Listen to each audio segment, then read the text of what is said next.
Excerpt from the journal supposedly kept by Edward Mills Grace, Liverpool to Melbourne, 1863. Today the vessel rolled a great deal, and one of the 4 shinsail booms dipped into the water and got broken. The main yard weighs 11 tons and is 105 feet long.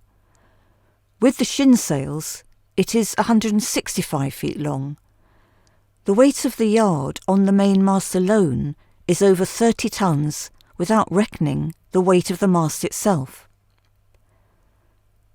My gathering gets worse, likewise the boil on my nose, right at the end of the proboscis.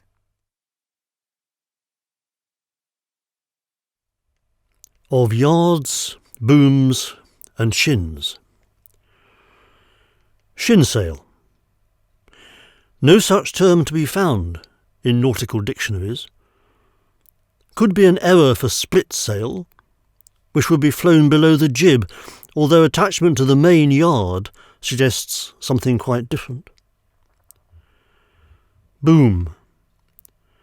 A pole which controls the position of a sail, whether existent, misnamed or neither.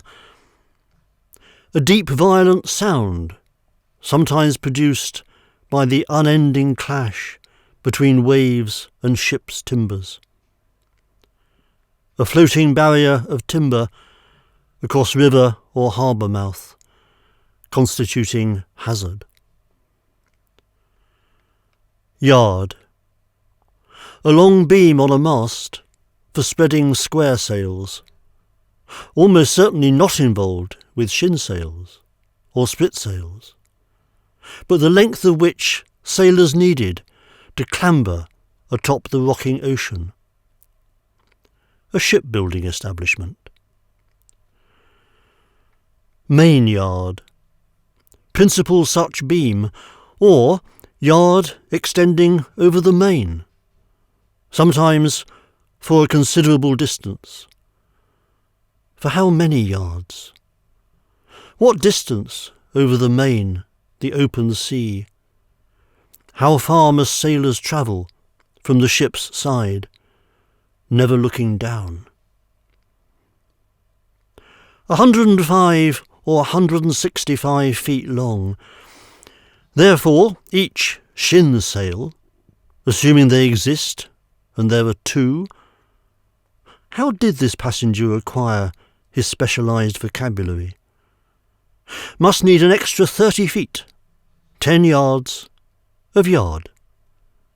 And these are yards, remember, that must be travelled by the sailor setting sail.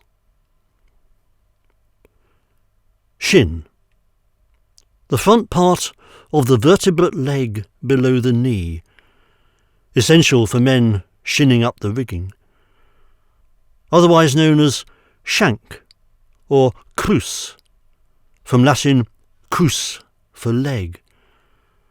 Not to be confused with crux, Latin crux for cross, the shape of the mast, main, fore or mizzen, with its attendant yards. Boil. A painful gathering, not unlike that of men after a shipmate has been washed overboard, perhaps in a boiling sea where the waves may threaten to swamp those unlucky enough to be caught out. On the yards. Proboscis. A trunk or long snout, not usually used to refer to the human nose, protruding beyond the mouth, though only rarely protruding beyond the end or flanks of the ship. When afflicted with a boil, a sore cross or crux to bear.